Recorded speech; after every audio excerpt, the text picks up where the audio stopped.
Center. Executive Director Garrett is on his way. He has asked that we get started. And so when he does arrive, I'll give him an opportunity to introduce himself and allow him to greet all of you. We are pleased to be here today. We know this is the culmination of a very long process, but also the very beginning of a very important process around how we move forward with the development of Greenleaf here in the southwest community of the District of Columbia. I want to first thank my colleague Brian Harris in the back. Mr. Harris, if you don't mind waving. Brian is our Director of the Office of Resident Services, and he also ably leads this facility where very important work happens on a daily basis, programming, career training for a lot of our residents. And so we appreciate his hospitality and thank him for letting us use the space this evening. Thank you, Brian. I'm also joined by my colleague Andre Gould from the Office of Capital Programs. Andre, who is probably herding sheep back there. So I will have him, there you go. Andre, make sure you introduce yourself to the crowd. Great, thank you, Andre. My colleague Lori Bonds in the back is our Director of the Office of Administrative Services. Lori's played an important part during this procurement, so we're grateful for her presentation this evening. My colleague Chelsea Leedstrand is also here. And so on behalf of all the employees of the District of Columbia Housing Authority, we're pleased to have you. We prepared a brief presentation for you this evening just to go over this process. Hopefully you grabbed an agenda when you arrived. We have a lot of information to share in a short period of time. However, if you notice on the handout that you grabbed or that was given to you, there is a website on there, www.dcha.us/Greenleaf. So this is the first time we're actually deploying some new technology. All the presentations that you're going to see this evening, you can look at them right now on that website. You can hop onto your phone, you can see those presentations, and so you'll be able to see and follow along with what's happening here at the front of the room. This is projector number 3 for the evening. This is why we come early for these events, to make sure that our quality control be in place. I'm sorry that we couldn't get this image to be any bigger, but we will be able to have the teams present their concepts to you. So very quickly, you see here the site aerial for the space in question that we are discussing this evening, and a breakdown of the current Greenleaf properties. Obviously there are 5 properties: Greenleaf Gardens, Greenleaf Gardens 2, Greenleaf Addition, Greenleaf Senior, Greenleaf Extension, Greenleaf Family, and Greenleaf Gardens 3. A total of 493 units on site. Throughout this process, there's been a very important role played by the Neighborhood Advisory Council, and on this slide you see all of the organizations that have played a part in contributing towards the engagement portion of this effort. Several redevelopment goals were identified as part of the process that led to the formulation of this plan. Obviously among them, build first, the full replacement of affordable housing on site of the existing number of units, the minimization of moves by residents, the residents staying in Southwest being another redevelopment goal, a mix of affordable and market rate units within the redevelopment, and the improvement of public safety. So all of these goals were part and parcel of what we sought to include as part of how this plan took shape and what we asked teams to think about when they were putting their presentations together. This is the exciting part. I used to make a joke that I judged how long district developments took to build by how old my children were when they first broke ground.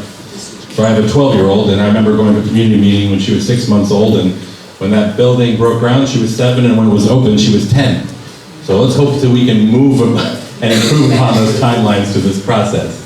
The chronology here, I'm not going to walk you through all of it. As I mentioned, will be on the site. It is on the site. You can look at it right now. In May of 2013, the planning process began with the Office of Planning and the Southwest Neighborhood Plan for the small area plan process.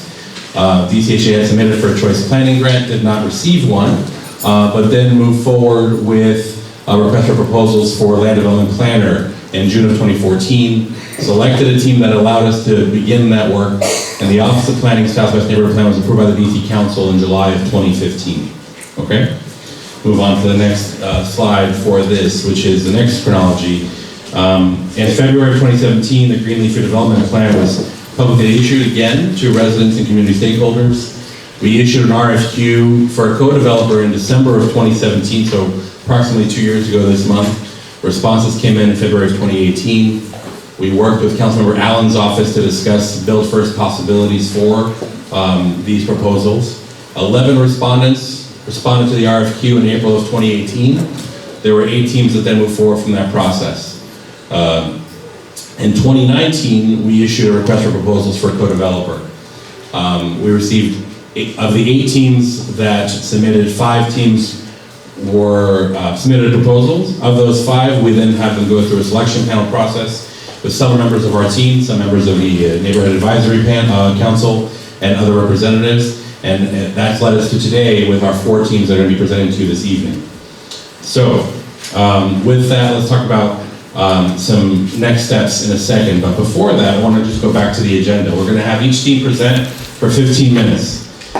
In the interest of time, we're not going to ask questions of each individual team after they conclude. We're going to have some time at the end of all the presentations to ask some questions. However, we will have the opportunity to collect questions from you during the course of the evening's event. The main reason for that is we want to make sure that our questions are specific and, are general enough that all of the teams can answer the question. I want to give them an opportunity to be able to address these points as they come up. And so, if you haven't already grabbed one, my colleague, Wayne, will also be walking around collecting and distributing index cards. If you need an instrument to write down your question, you'll be able to do so as well.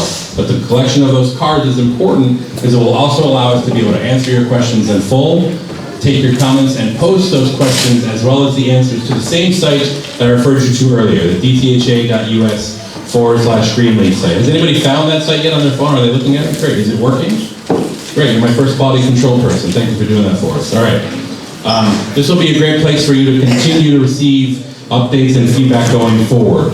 Also, as represented on your agenda, I wanted to let you know how you'll have an opportunity to provide feedback on what you hear this evening through a couple of different mediums. On the site in question, there's an opportunity for you to leave feedback and questions right on the main site that we talked about.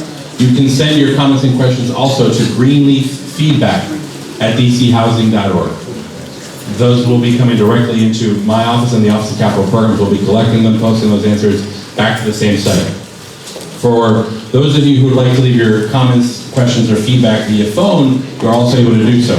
The agenda in question has a phone number. That phone number will lead you to a message that you can leave your name, your comment, if you so choose to leave your email address to be added to our list, you can go ahead and do so at that point as well.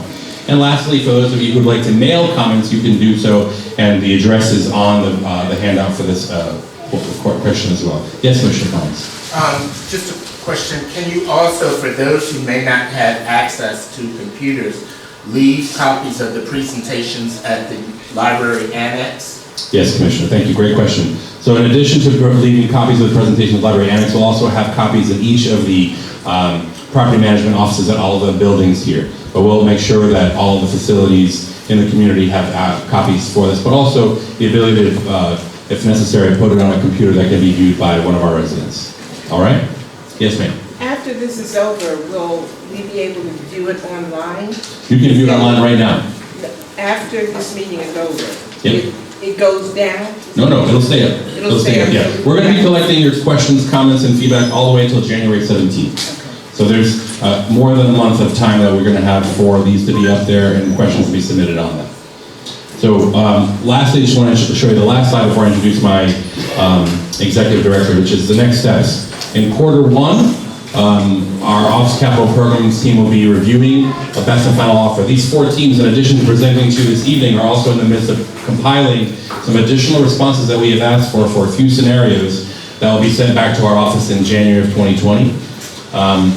And so based upon those final submissions, based upon the feedback that we received, not just this evening, but feedback that we're going to be collecting over the course of these next couple of weeks, that will help to inform our next steps as we anticipate a selection of a co-developer to take place in quarter 1 of 2020. That will then trigger our need to present our selection to our Board of Commissioners, at which point then the Office of Capital Programs will begin negotiation of an operating agreement with the selected team. And then all throughout that entire process for next year and going forward, obviously there will be ongoing engagement with residents, with all stakeholders for input and how we shape the redevelopment plan going forward. The 4 teams have some exciting things to show you this evening. I encourage you after the meeting concludes to spend some time with them, introduce yourself. I'm sure they'll see many of you for weeks and months to come as this process takes shape. So without further ado, I'm going to introduce my Executive Director, Tyrone Derrick of the DC Housing Authority, to take us off.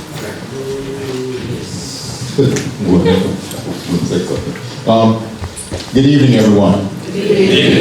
I just want to say thank you for coming out. I mean, this is an important opportunity for you, and it's an important opportunity for the DCHA. And the reason it's important for us is, as you know, we're going through a transformation. And that transformation isn't just external, but it's also internal. And you can see from what Jose has been able to present to you, we have a full opportunity to be as transparent as we possibly can through this process, to let you know what's going on, to allow you to have feedback, and to participate in the process throughout. I can tell you that getting to this point was not easy, but you have great teams that are going to be able to make presentations to you. And I say it wasn't easy is because it's always hard to narrow down to the final few, that final group of developers that you want or would love to have do your project and work with you and work with our community. So I appreciate everyone being here. I appreciate the teams that are here this evening. You're not here to see me, so I'm not going to take up any more time, but I want to say thank you again to everyone and to my team who's been participating in this from the very beginning, getting it to this particular point to fruition. And this is just the beginning of a long process that we're going to see through to the very end. So again, thank you for coming out. I appreciate seeing everyone. And if you have questions for the developers, please follow the protocol that's in place. A lot of developers make their presentations and then you possibly grab them afterwards. Okay? Thanks.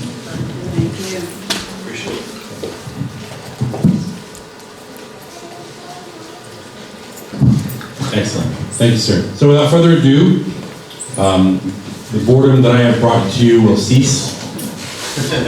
Oh, somebody left. Okay. I'm going to introduce the team of, really quickly, we randomly selected business cards in order for the order presentation this evening. And so the first team to present will be the Folger Pratt TM Associates team. Thank you. Please make your way forward.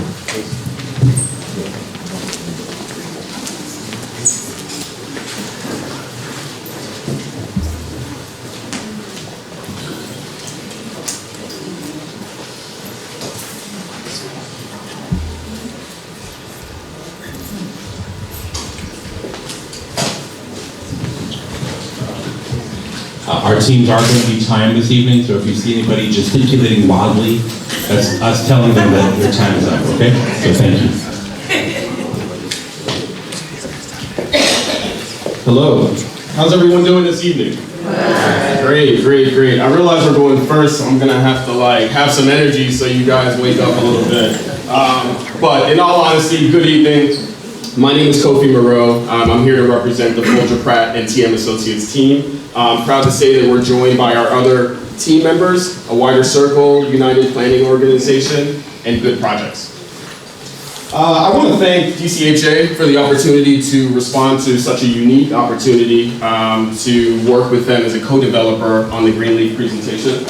And I want to you guys should have let me know I was standing in front of the screen. I couldn't see anything. And I want to acknowledge all of you, understanding that you guys have lives, you have busy schedules, but this is a very important opportunity for all of us to work together and hear what some of these teams have to say, specifically us. I want to acknowledge the ANC chairs that are here with us today. I want to acknowledge the resident council members, and I want to acknowledge all of the other community stakeholders and leaders that are here today. So, when people say development or real estate development, the first thing that comes to mind is the physical buildings. But to be honest, successful development begins and it starts and ends with people.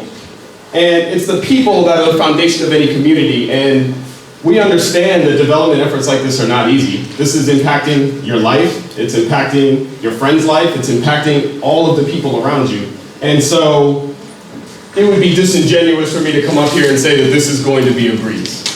But what I do want to assure you is that we have brought a very strong team of people together that understand very well how to build buildings, but more importantly are focused on people. Winston Churchill once said, "We shape our buildings, thereafter they shape us." I'm really encouraged by everyone in the room today. you guys have a very, very critical role to play in this process. And at the end of the day, real estate and buildings are just mere tools. They're tools, as I said, that are shaped by people. It is the people's needs and the people's desires that need to go into this process so that the future of Greenleaf and whatever is put here is for the people. Understanding this, when we were charged and challenged to come up with a plan, we looked directly into the community for inspiration. And by doing this, we were able to identify 5 core approaches that we wanted to make sure we were being true to while we were developing our plan. The future of Greenleaf needs to be rooted in its past and its present. There are already people that live here. You guys have a rich culture, you have a rich history, you guys all have lives, you have friends. There are memories in these buildings, there are memories in these streets, and we have to stay rooted in that when looking at the future of what Greenleaf can be. This community is extremely resilient. I was looking at the quote on the wall the other day, where there is no struggle, there is no strength. The future of Greenleaf has to be as resilient as its people. Vibrant. Don't have to say that this is already a vibrant community, so we need to do what we can to be true to that and help enhance the vibrancy. And none of this is going to be possible if you guys and the people that live here and your families are not healthy. And so we want to make sure that we're making the right steps and putting the right supportive services in place so that we have a community that is healthy. And at the end of the day, we're going to bring all this together and bring all this to bear to reimagine, like I said, the future of Greenleaf. And this is not something that we stand in a room and say, okay, I've imagined that this is what it should be. This is a collaborative effort where we all need to sit down and be creative and provide input towards the process. So, with that said, we took an approach towards buildings and people. If you can see, whether you're looking on your phone or here at the screen, all of the team members that are shown in green are bringing over 100 years of development experience to the table, and we have no doubt in our mind and are extremely confident that we can bring high quality buildings and spaces. Now, what the hard part is, and every team's gonna get up here and show you great buildings and all these communities and what could be. And building buildings is not hard, it's not rocket science. Look around DC, there's plenty of cranes that are towering over the buildings. It's not rocket science. What's hard about development, to do it right, is to understand that when you're developing in communities, there is an existing past, and you have to be honest in acknowledging that past in order to build a future. And oftentimes, to be honest, real estate steals the show. And it's the people that kind of get forgotten. And so here in the orange, you'll see we have a larger set of team members that have high capabilities to execute and work and do exclusively one thing: work with people. We don't want the real estate to overshadow the people. We don't want the buildings to overshadow you. It is you that, again, will shape these buildings. It is you that will shape these communities. Thinking about your friends and thinking about your families, these are all of the things that we are going to need to work with you on in order to bring a new community. And so, when we looked at approaching this, and thanks to DCHA, frankly, for a lot of the guidance in developing our plan, we wanted to make 5 commitments to ourselves and 5 commitments to you. The first one is build first. We're committed to building a first phase, less than 10 minutes walk from where all of us are right now, before any activity happens at Greenleaf. We're committed that current residents will only have to move once. There are no temporary moves as part of our plan. You will not be relocated to some other area of the city with some promise that you will be able to come back. We're committed to zero displacement again. Per DCHA's guidelines, every single site that we have proposed is within a 10-minute walk of where we are standing and sitting right now. This will be a mixed income community. but our plan makes sure to acknowledge all of the people that are here and to accommodate for every single current Greenleaf resident. This is a commitment. And last but not the least, I brought up that we have a very strong supportive services team, and we have a team that is going to be able to support you in the beginning from the very start, all the way to the end, and beyond the end, to make sure that people of all ages that live in this community will feel welcome, because at the end of the day, it's their community. And so we want to make sure that you guys are in control over what's happening. And so without further ado, I want to bring up Dr. Mark Bergel. He's going to talk a little bit more about our great supportive services team and our human capital plan. Thank you. Thanks, Kofi. Good evening, everybody. I'm really humbled to be here with you. And I think the key word in that is with, because this whole project, from start to finish, will be one that we are with you. We won't be delivering programs and services to you, but we will do it with you. And with you in the lead, and that's why I'm humbled. And I'm proud to be a part of this. You know, Wider Circle is a nonprofit organization. We haven't always worked with developers, but Folger Pratt is the real deal. And we could tell from the beginning that words like zero displacement meant something to them, and community services meant something to them. And that this project, as much building as there will be, is really about you. And it's about making your community what you want it to be, what you deserve for it to be. And that's the only reason a Wider Circle would get involved with this, is because we can tell that they're committed to making this what you deserve for it to be. I am proud to be with partners, and I just want to have them raise their hands if they can. The Wider Circle teams out there, I know Alexis, you're behind some people, but Alexis, name you out of that. And then, yeah, they're great. And then United Planning Organization, can you just raise your hands up? Yeah, that's awesome. They're a great partner. And then there's Troy, Danny, you guys, good projects. You guys know good projects. And so we are really proud to work with them. There's a lot of power in partnership, and we're excited to bring that to the community and to get behind you and support you in this. And so I'll just talk a little bit about what a Wider Circle does for those who don't know. You know, we've been furnishing homes for about 2 decades, so many of you may know us because we furnish homes of you or your family, and so that's something that we'll be able to bring to the project. We have a lot of experience in turning apartments into homes, and that'll be a very important part of this as everybody gets new homes, and so we're excited to be able to bring that to this team. We also are heavily involved in employment assistance and job opportunities, and we're excited to bring that to this as well. There will be a lot of new businesses coming into Southwest. We've already seen a lot, and we want to make sure that anybody who wants to work in these businesses is prepared to do so. So we will help you get prepared to do so. We were just talking about that earlier, right, Mona? And so we're ready to do that. And so I hope that you'll know that we will look at you as family, and we'll do whatever it takes to help you in those areas. And we will also be providing services that are health and wellness related, and financial planning and quality of life. And we'll be here from the start until the end. That's one of the key parts of this, that we will open as soon as, if the contract is awarded, we will be here from day one, and we will not leave until everybody, right, everything is done, and everybody has what they need, and then we'll be here to support you along the way. And like we serve now, we do not need for you guys to bring referrals or paperwork. We believe people are who they say they are, and their life is what they say it is, and so we offer that respect and that dignity in everything we do, and that will characterize this program more than anything, will be respect and dignity. You can count on that.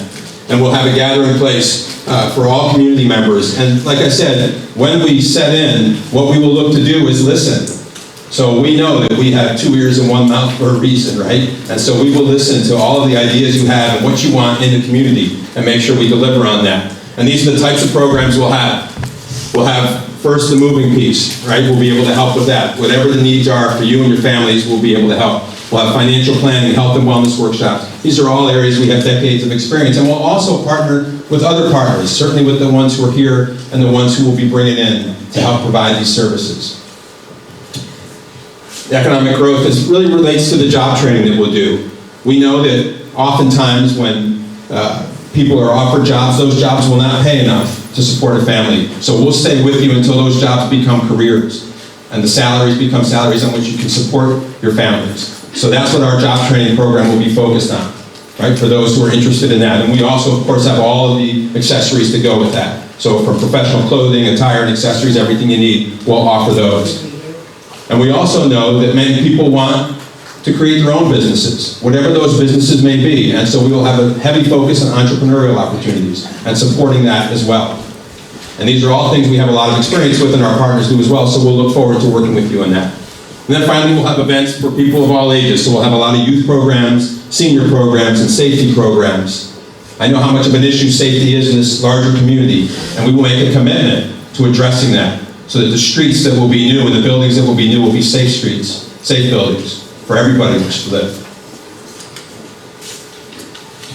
In all of this, we will look to work with residents first, right? You guys are the most important piece of this. No matter how beautiful the buildings look, it will be about you.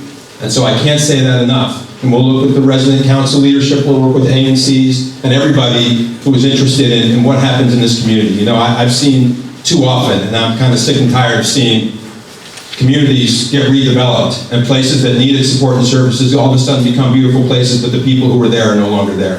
This is going to be different, right? This we won't stand for.